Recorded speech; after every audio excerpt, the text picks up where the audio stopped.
Eh bien, salut à tous, j'espère que vous allez bien. Et comme promis, nous sommes dans la série de vidéos consacrée à Laravel, la création d'un vrai projet de A à Z, un vrai projet. Et donc, dans cette série de vidéos, nous allons justement voir le modèle view controller, ce sur quoi repose le modèle view controller dans son intégralité.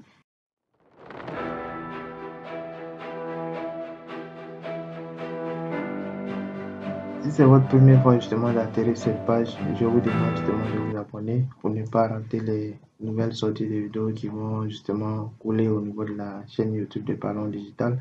Ici, nous parlons de marketing, nous parlons de programmation, nous parlons justement de tout ce qui est high-tech.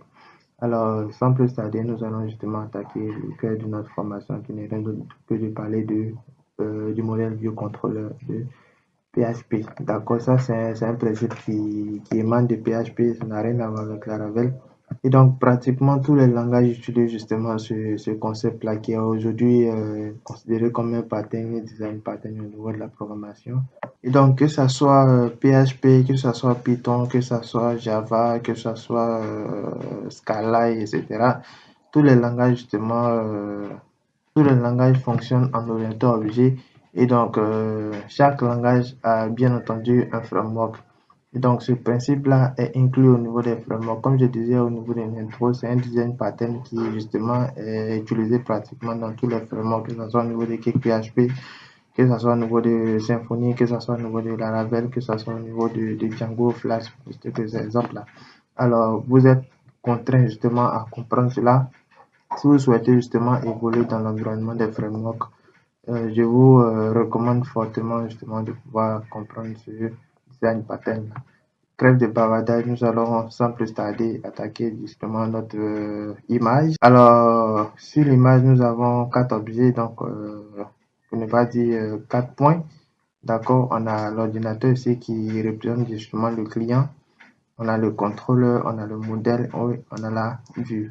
Donc, vous allez justement voir apparaître en haut à droite un lien qui va vous donner accès à la formation précédente sur l'architecture de Laravel où j'ai expliqué plus ou moins les modèles consistaient à faire quoi, les vues consistaient à faire quoi, les contrôleurs, pour ne citer que les trois exemples là. Alors ici, ce qui nous intéresse justement, c'est les trois, bien entendu, le modèle, le contrôleur et la vue. Alors, vous avez ici des numérotations 1, 2, 3 jusqu'à 6. Donc, on a la flèche qui commence par le numéro 1. Et donc, le client ici va demander une information. Donc, le client, c'est nous, on a notre ordinateur et on tape quelque chose justement au niveau de l'application. Et donc, l'information va transiter par celui que j'appelle le Messi, donc le contrôleur.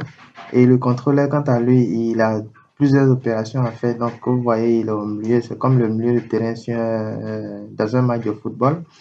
Et donc, le contrôleur ici, sa deuxième action qu'il va faire, il va justement demander au modèle. Et donc, le modèle va lui envoyer une information. Donc, j'ai dit dans la vidéo précédente que le modèle, c'est relatif à la base de données. Donc, c'est les informations qui sont au niveau de la base de données. Donc, le contrôleur, c'est le traitement serveur qui va demander justement, si vous voulez, c'est le code qu'on va écrire en PHP qui va justement demander quelque chose à la base de données et la base de données va le fournir. D'accord? Donc, une fois le modèle envoie justement l'information au niveau du contrôleur, il va par ailleurs envoyer l'information, demander l'information plutôt à la vue. Donc ici, il y a le routing ici qui est inclus d'accord au niveau de cette vue-là. Donc la route va répondre avec l'information au niveau du contrôleur et le contrôleur, quant à lui, va justement forwarder l'information au niveau du client. Donc c'est la réponse justement qui va être transférée au niveau du client et nous, on a notre résultat dans le moteur de recherche qui s'affiche au niveau de notre écran. Donc, ça peut être au niveau de l'application, ça peut être au niveau d'un site web, ça peut être au niveau de, pourquoi pas, un jeu en console. Tout va dépendre justement de là où tu veux, mais il faut comprendre que c'est une application Laravel ou une application qui repose sur un framework. D'accord? C'est ce qu'il faut comprendre. Donc, je vais réexpliquer encore une dernière fois. Donc, on a le client qui est représenté par l'ordinateur, donc c'est nous. on va demander une information et l'information, naturellement, nous, on s'attend à une vue, d'accord, on s'attend à une réponse, mais le traitement qui est fait justement avant que la réponse plutôt s'affiche à notre écran, c'est ce que j'essaie d'expliquer ici. Donc, ça passe par le contrôleur. Donc, le contrôleur représente le traitement qu'on va écrire en PHP qui va injecter une demande au niveau de la base de données, donc le modèle. Le modèle va retourner l'information. Si c'est trouvé, bien entendu, va retourner l'information. Si c'est pas trouvé également, va retourner l'information au contrôleur. Dans le même temps, le contrôleur va demander au niveau de la route parce que justement, les vues peuvent être affichées au niveau de la route. Et donc, la route aussi va justement envoyer son information au niveau du contrôleur et le contrôleur va justement envoyer la réponse au niveau de l'utilisateur. J'espère vous avoir donné une bonne compréhension de cette architecture-là, pour ne pas dire ce design pattern-là.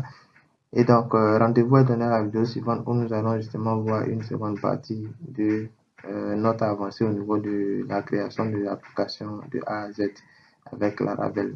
Je vous aime, abonnez-vous, cliquez sur la cloche pour ne pas rater les vidéos à venir. Et puis, je vous dis rendez-vous à la vidéo suivante. Stay tuned and take care.